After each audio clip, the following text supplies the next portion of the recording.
Un méthaniseur d'une ampleur inédite en France doit s'installer sur la commune de Corquoy-sur-Logne, Loire-Atlantique, au sud de Nantes. Le conseil départemental vient de signifier un avis défavorable au projet, déjà l'objet de vives critiques de la part des riverains.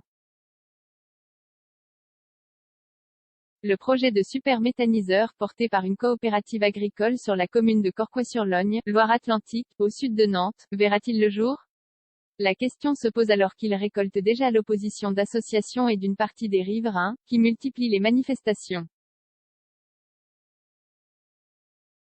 Ce vendredi soir, c'est le conseil départemental, PS, qui le fragilise encore en prononçant un avis défavorable au sujet du projet Méthaherbauge, dans le strict cadre de sa compétence. Après l'analyse des éléments communiqués, il en ressort que l'implantation du projet est incompatible avec les infrastructures routières existantes et nécessiterait d'importants aménagements routiers, écrit la collectivité, qui craint que les routes existantes ne puissent pas absorber la hausse du trafic.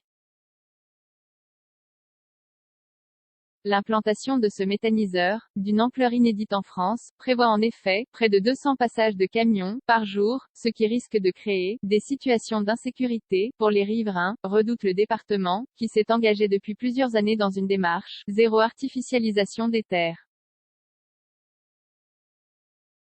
Le projet avait déjà été revu à la baisse en mars dernier. Face à la contestation, les porteurs de projet avaient déjà revu leur copie en diminuant d'un tiers le volume de déjection de vaches, qu'ils projettent de transformer en biométhane à partir de la fin 2023.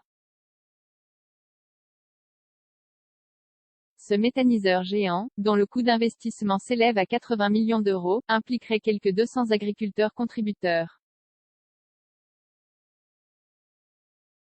Mi-octobre, la Commission nationale du débat public, CNDP, a estimé qu'une nouvelle phase d'échange devait être organisée avant l'ouverture d'une enquête publique.